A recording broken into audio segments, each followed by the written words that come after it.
Hi, in today's video we are going to study another neural network model, that is Rosenblatt's perceptron neuron model. We will see how multi-layer perceptron looks like and what are the different architecture of neural network, and finally we will see learning process of a neural network. In our previous video, we have already covered McLeod-Spitz model, which is nothing but implementing or which will help us to implement simple gate-like structures like AND, OR and NOT gate. But Rosenblatt's model is helpful when we have some type of data which is needed to be classified.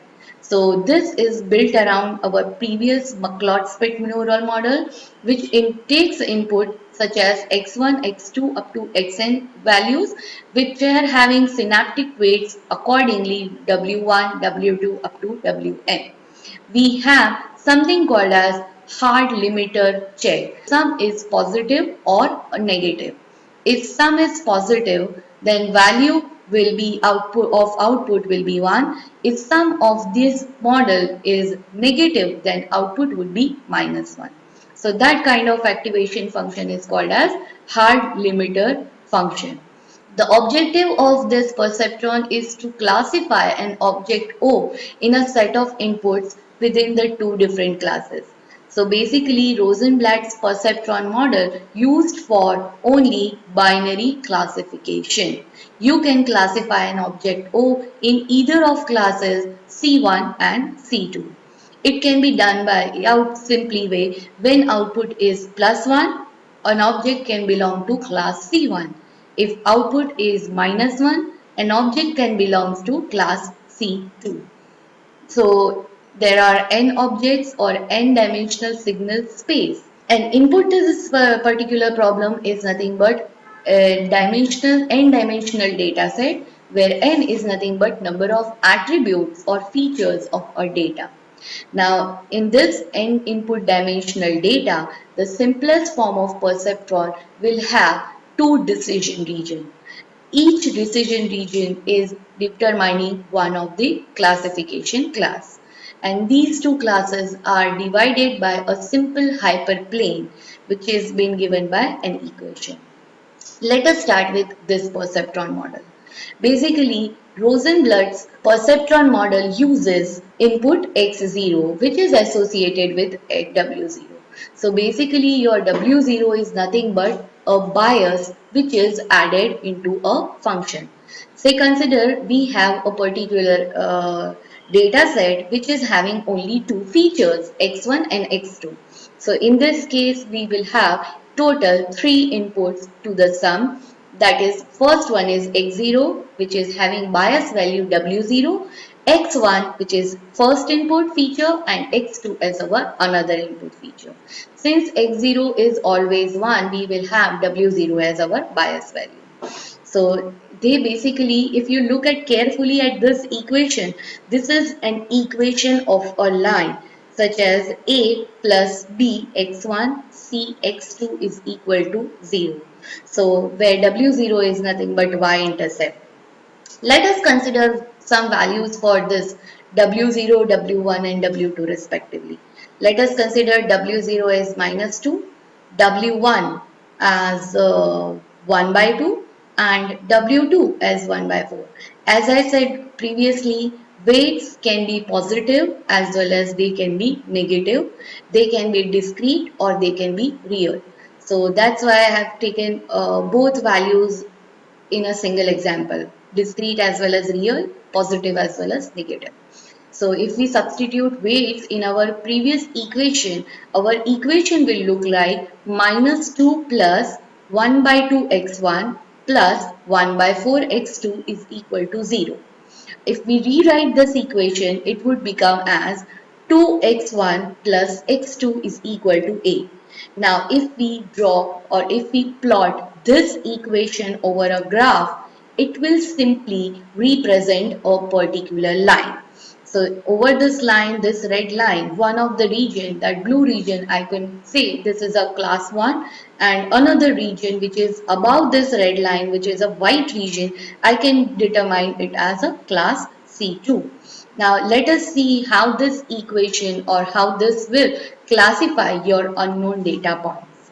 Let us consider we have data points such as P1 is equal to 5, 2, P2 as -1, 12, P3 as 3, -5, and P4 as -2, -1. So if we substitute value of x1 and y1 for P1, instead of x1 we will substitute value 5. So here we will add 5 plus 1 by 2 x2. So x2 is nothing but value 2. So that will be substituted. And we will solve this equation and we will get final output as 1. And similarly for P2, the values are -1 and 12. So in the same equation, we will substitute -1 and 12 and we will observe our final value as zero point 0.5. Likewise for P3, values will be substituted as 3 for x1 and -5 for x2 and we will get value as -1.75. And for P4, we will substitute values as -2 and -1 over this equation same and we will get negative 3.25 value. So as we know, it uses the hard delimiter. For any positive value, output will be 1. For any negative value, output will be 0. Since sum is 1, output is 1. Since sum is positive, output is 1. Sum is negative in third case, output is 0. And sum is again negative in fourth case, so output will be 0. So for 1, 1, I can determine these points belongs to class 1 and for 0, I can say that values belongs to class 2. So let us plot all these points over the graph. As you can see, my first point is this one. This is my first point. This is my second point since they belongs to the very first class and these 2 points belongs to another class. And any point that belongs to this class would be having any positive value, otherwise they will get negative value so that they can be categorized into a second class. So this is how Rosenblatt's perceptron basically works. And one thing you should know that this kind of perceptron neural network model only works when they are linearly separable classes. For any set of data points which are non-linearly separable as given by this particular second kind of diagram, these are the data points which are non-linearly separable. Then in that case, we cannot work or go with Rosenblatt's perceptron model. For that, we must have something called as multi-layer perceptron. Now, multi-layer perceptron comes into picture only when we want classification to be non-linearly separable. It was proposed in 1969 by Minsky and Papert. Best example of non-separable class is an XOR gate. Now XOR gate takes two input x1 and x2. If both values are equal, whether it is 0 0 or 1 1, you will get output 0. And if inputs are different than each other, then you will get output as 1. That is nothing but belonging to one class, otherwise they belongs to another class. If we plot all these 4 points, that is 1 1, 1 0, 0 1 and 0 0 over a two-dimensional space, we say that this 0 0 point and 1 1 point belongs to one class, C1, and remaining 2 points 0 1 and 1 0 belongs to another class, C2. Or I can say that 0 0 and 1 1 belongs to this outer class C1 and this noted or this highlighted particular class 0 1 and 1 1 is belonging to our class 2. So both of the diagrams are the representation of a same ideology that two different inputs are equal to give one class and two another inputs which are same to each other will give another class. So in this kind of philosophy, we need to have something called as hidden layer concept. So here we decide or we design multi-layer perceptron. By default in our PITS model, And in our Rosenberg's model, we had only one input layer and one output layer. We did not have any in-between layer. So here in-between layers are called as hidden layers, and in a neural network, we can include non-linear activation function. So within the using with the help of this hidden layer, we can add as many as layers in between input signal and output signal layer. Let us take into an example of an XOR gate. As we have seen, 0, 0 and 1, 1 belongs to first class, and 0, 1 and 1, 0 belongs to another class C2. So what do we do? This input x1 and x2 are given one weights, and this particular layer is our input layer. I'll mark those layers. Okay, so this is our input layer, and this is my output layer, and this is my hidden layer. So in hidden layer there are two neurons. First neuron will take both of these input. Second neuron also takes both of these input. Now what we do in first neuron, we will make an activation function such that it will generate a line like this or a hyperplane at this location, so that our 3 points will be separated in one group and another 1 point will be separated another. Now in our second neuron of hidden layer, we will try to fit another hyperplane which will separate upper 3 points and the lower point from these. So if we combine output of these two, we will have basically two hyperplanes which will be separating these middle two data points, and another two data points which are outside to these two hyperplanes will be calculated. So this is an example of multi-layer perceptron which can have one hidden layer to implement an XOR function. Now this multi-layer perceptron is useful in non-linearly separatable data. Let us now discuss architecture of neural network. So ANN, or simply neural network, is a computation system which is consisting of many interconnected artificial neurons. So connection between these artificial neurons can transmit signal from one neuron to another, from one layer to another. There are multiple possibilities of connection of these neurons based or defines the architecture of ANN. So we are going to adopt a particular kind of solution in some specific situation. So according to some different situation, we have different permutation and combination of networks. We can either have just two layer in a neural network such as input and output without any hidden, or we can have hidden layer in between. So these neurons can be connected in a next layer as per some different architecture. Let us see into this. First one is single layer feed forward network. Single layer feed forward network does not have any hidden layer. It has only input and output layer, no hidden layer in between. Some weights are assigned to inputs, and we have different output layers. Neurons in an output layer. So this is an example of single layer feed forward network, where inputs are only transmitted from input to output. Another type of network is that multi-layer feed-forward network. Again, the name is feed-forward, that is, inputs are transmitted from input to output only. No any output to input back propagations are there.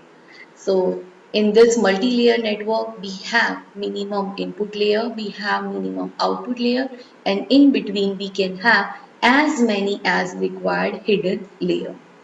Third kind of network is that competitive network. Now these competitive network here, output layer neurons compete with each other to produce output. So output will not be produced by each and every neuron in your output layer. Output will be in any of one layer. In our previous network, output will be produced by all three different N output neurons. That means this value can be producing some value, this will be producing some different value, this can be producing some different value, say for example. And combined output of all these can be considered as a complete output. In the second case also, output 1 and output 2 both are required in order to get final output. But in some cases we require only one output, but here we have different output neurons, and any one neuron should be activated in order to generate one output. In that case we will go with competitive network. Here our output neurons will compete with each other to produce an output earliest or in the fastest way. So here competition between all these output variables or output neurons is there. Another kind of network is a recurrent network. Recurrent network directly gives some input or some value to the output network along with the input hidden layer. So basically it is a kind of multi-layer feed forward network, but only thing is that inputs are sparking or inputs are pushing some of the output neuron to generate output more fast or more effectively. So that is nothing but your recurrent network. Here one thing you should note that in recurrent network our hidden network can take as many as a cycles as possible. Say for example if your hidden network over here it is only specified one, but say for example there are more than two or three hidden layer, then we can have back propagation over here. So we can have different number of cycles in order or between before we produce and final output to the given output. That's why the name is given as recurrent network. Now let us look into the learning process of ANN. There are four important parameters that we must decide before we design an ANN. First one, we need to find out how many number of layers will be there in a network. Whether we are going to define a single layer network that is with only one input and one output, or we are going to design multi-layer network that is having at least one hidden layer or more than that. Second thing, we should find out the direction of signal flow. Do we need only feed forward network or are we going to interested in recurrent network? That means hidden layers can transmit back their output in order to recompute values before producing the final output. That is nothing but decision of taking direction of signal flow. The third important parameter is number of nodes in layer. So it is clear that input layer have only the number of neurons is equivalent to the number of input parameters. Output layer will have number of nodes which is equivalent to number of output parameters. But what about hidden layer? The only decision is to be taken by user is the deciding how many nodes each hidden layer will have, and that has to be chosen very carefully, and that is the design of the supervised and unsupervised nature of a problem. A network designer here should consider that if number of nodes are too much or very high in hidden layer, then your model may overfit the particular data. If number of nodes neurons in a particular hidden layer are too less or very less, then it may underfit your model. So the number of neurons in a hidden layer should be selected carefully. And the last decision or last parameter that you must tune or to decide is the weight of interconnected node. What will be the weight of each node that you have created for input layer as well as for in hidden layer. So that weight is not always assigned directly in one shot. Basically, it is a learning process in which your weights are getting tuned. And these weights are tuned by taking number of iterations again and again by adjusting this way. And that particular thing is called as backpropagation. Now this backpropagation is a method where the difference in output value of a given output layer and expected values are backpropagated from output to input. And using this expected value and actually output produced value, what are the differences there? We adjust the weight of a different parameters. Hence, this algorithm implements the method called as backpropagation, that is actually propagating an error back to its previous or preceding layer. Now, how many times this iteration has to be followed is called as number of epochs. The complete procedure is as follows. Each epoch is consisting of two phases. First one is a forward phase. This forward phase is being determined by this particular series, and there is another backward phase which is being determined by this series. Forward phase signal flows from input neuron layer to output neuron layer through hidden layers. And the weight of this interconnection on the activation functions are used during this flow. And output layer produces an output signal which is always guaranteed.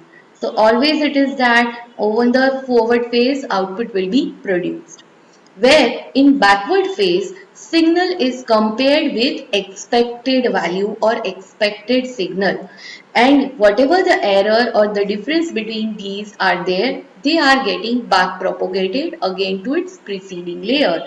It can be a hidden layer or it can be a input layer.